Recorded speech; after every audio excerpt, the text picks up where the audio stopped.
Hanoï, le carrefour de l'ancienne rue Paul Bert et du Petit Lac, à l'heure de la sortie d'usine. Pas une seule voiture, mais beaucoup de vélos sur lesquels se déplace lentement, machinalement la foule des travailleurs, dans une régularité impressionnante.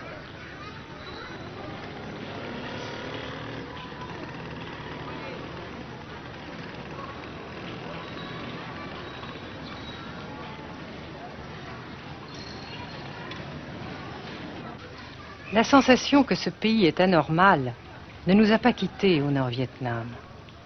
Anormal d'abord parce que toute vie individuelle a disparu au bénéfice d'un effort collectif extraordinaire.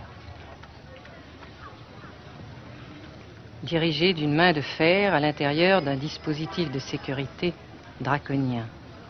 Anormal ensuite parce que dans ce pays coupé en deux depuis 10 ans, un grand nombre de familles vivent le drame de la rupture qui alimente à sa façon la guerre du Sud.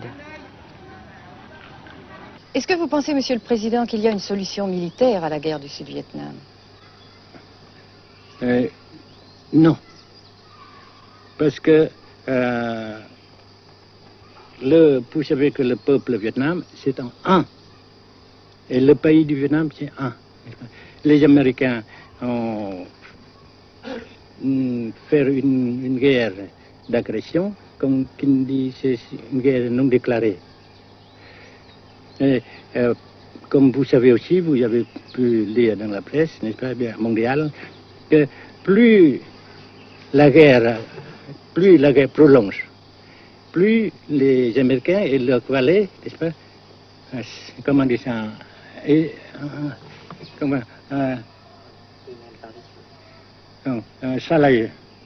s'enliser, hein? Et plus ils supportent des échecs, comme vous savez récemment, n'est-ce pas? Par conséquent, la guerre ne peut pas durer éternellement. Et je suis très heureux que les politiciens haut placés français ont reconnu cela. Vous pensez que le général de Gaulle pourrait en quelque sorte, à un certain moment, arbitrer le conflit? Arbitrer, qu'est-ce que vous comprenez par le mot arbitraire? Nous ne sommes pas des équipes de football. Hein?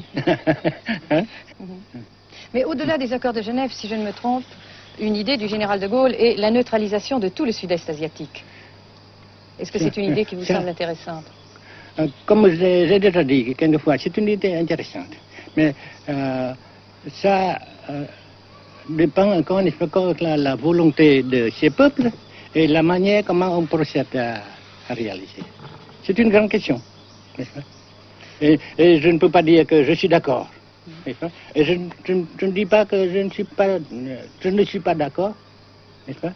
Mais parce que vous dites, par exemple, vous dites fleurs. Fleurs, il y a beaucoup de sortes de fleurs.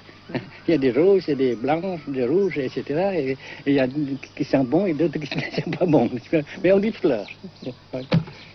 Monsieur le Président, nous avons constaté avec chagrin qu'au cours de notre voyage au Nord-Vietnam, que l'influence française était devenue à peu près inexistante dans votre pays. Les moins de 25 ans ne comprennent plus du tout le français. Et je me demande si, à votre idée, des rapports peuvent se rétablir tels que la France continue à jouer une sorte de rôle culturel ici. Avec la France, surtout, et avec tous les autres pays. Nous voulons avoir une coopération amicale, culturelle, économique, etc. Mais je suis sûr que vous ne voulez pas avoir, n'est-ce pas, que la France ait l'influence qu'elle avait avant. C'est une autre chose. Naturellement, c'est une autre époque. Mais coopération culturelle, économique, qu'est-ce qu'il y a encore, sportive par exemple, oui. etc., n'est-ce pas, nous le désirons. Si la guerre se cristallise au sud et se poursuit encore pendant quelques années, pensez-vous que l'avenir économique du Nord-Vietnam soit viable? Je suis sûr que c'est non seulement viable, mais ça progresse. Parce que vous avez vu vous-même, vous avez constaté vous-même qu'ici, nous travaillons beaucoup, notre peuple travaille beaucoup, avec abnégation, n'est-ce pas, et avec dévouement, avec enthousiasme. Et d'un côté, nous travaillons pour, comment dirais-je, pour, principalement, n'est-ce pas, de nos propres forces, de nos propres... Et aussi, nous avons, n'est-ce pas, l'aide fraternelle des pays socialistes, n'est-ce pas. Alors, nous, jusqu'ici et après cela, n'est-ce pas, nous avons déjà réalisé des progrès. Pas très comme nous voulons, mais nous avons réalisé des progrès. Et dans l'avenir, nous progressons de même. Mais vous mentionnez là l'aide des pays socialistes. Est-ce que cette aide ne s'est pas trouvée légèrement compromise à la suite du conflit idéologique entre la Russie et la Chine? Non, parce que ces questions, n'est-ce pas, différences idéologiques entre nos différents partis frères, c'est nos affaires intérieures. Ça passera. Et l'unité, ça se fera. Mais l'aide fraternelle continue et continuera. Et c'est très précieux pour nous. Bien sûr. Mais certains ont l'impression chez nous, Monsieur le Président, que le Nord-Vietnam se trouve actuellement assez isolé, asphyxié même, et que politiquement, il pourra difficilement éviter de devenir une sorte de satellite de la Chine. Qu'est-ce qu'on peut répondre à cela? Jamais.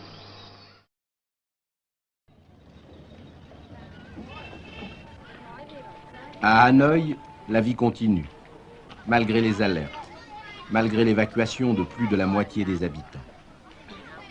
Les petits magasins de la rue de la Soie sont pour la plupart fermés. Seule la trêve du Tête et ses fêtes de famille devaient redonner pour quelques jours un peu d'animation à la ville, avec la traditionnelle branche de pêcher en fleurs, symbole du nouvel an lunaire et du printemps tonkinois. La trêve, malheureusement, ne fut qu'un espoir déçu.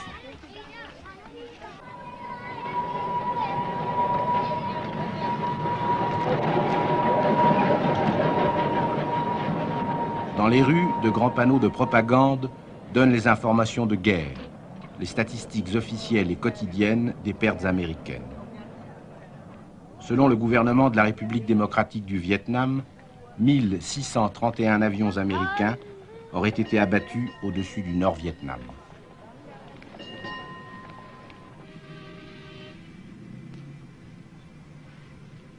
Le grand pont d'Oumer, construction métallique de 2 km de long à la sortie nord-est de Hanoï, assure toujours la traversée du fleuve Rouge. Sa sauvegarde est capitale.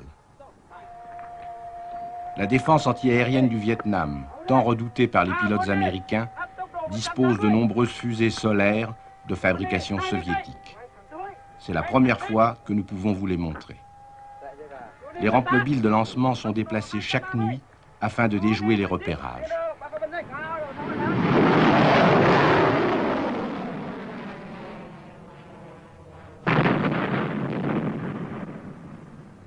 Selon les milieux officiels de Hanoï, 54 avions de l'US Air Force auraient été abattus en 1966 par la seule défense antiaérienne de la capitale.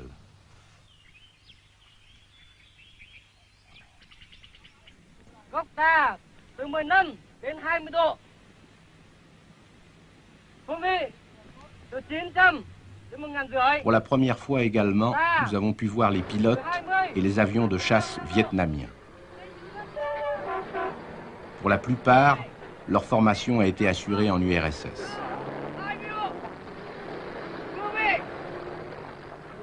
L'état-major des forces aériennes du Vietnam se défend d'utiliser des pilotes ou des spécialistes étrangers.